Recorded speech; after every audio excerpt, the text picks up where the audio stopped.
Monsieur le Président, j'aurais voulu intervenir en quelques mots sur la délibération 33-822, qui vise à subventionner un projet porté par le MRAP, la Ligue des droits de l'homme, etc., etc. Association dont on nous explique depuis des années, je ne sais pas combien de centaines de millions ils ont dû toucher, très honnêtement, en quelques années, entre l'État, les collectivités locales, les collectivités territoriales, etc., etc.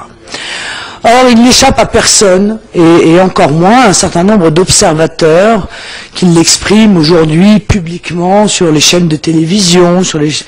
chaînes de radio, venant ainsi conforter d'ailleurs le constat que fait notre formation politique depuis des années, que se développe sur notre territoire national et dans l'ensemble des régions d'ailleurs, un racisme anti-blanc et un racisme anti-français. Ces associations n'interviennent jamais dans ce type dans le développement de ce nouveau racisme, dont elles manifestement ne se sentent pas concernées. Elles ne se portent jamais au soutien de ces victimes ou en aide aux victimes devant les tribunaux correctionnels. C'est-à-dire qu'en réalité, il y a un racisme qui fait l'objet, une lutte contre le racisme qui fait l'objet de subventions, où se multiplient les associations de lutte contre ce racisme-là, et puis il y en a un autre qui est en l'occurrence totalement oublié par les subventions publiques, totalement oublié par ces associations et dont les victimes sont par définition et par ricochet, elles aussi complètement oubliées. Monsieur Van Dien, donc, il se passe un certain nombre de choses dans votre ville qui devraient pourtant attirer l'attention de l'ensemble de notre Assemblée. Il semblerait, au dire de commerçants victimes, qu'on assiste à une véritable entreprise de liquidation d'un certain nombre de commerces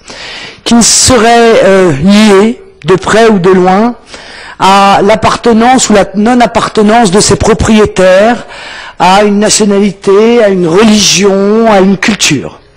C'est ainsi que, dans la presse, on a évoqué, avant l'été, la fermeture de la dernière boucherie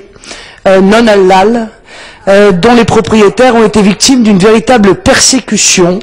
L'objectif, semble-t-il, de la part d'une petite mafia, serait de s'attribuer ces commerces au fur et à mesure pour pouvoir mailler totalement le territoire de la ville. Ce week-end, c'est une boulangerie qui a définitivement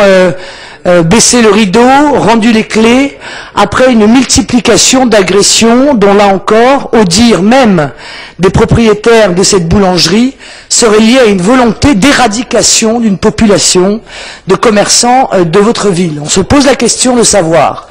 ce que font les associations SOS Racisme, Ligue des droits de l'homme, alors qu'il y a là des événements qui sont extrêmement graves et qui pourraient être amenés à se développer dans l'avenir. Je ne vous pose pas la question de savoir, Monsieur Van Dien, ce que vous faites vous en tant que maire, puisque j'ai le sentiment que, comme pour beaucoup d'autres problèmes, vous n'entendez pas ouvrir les yeux sur ce qui est en train de se dérouler.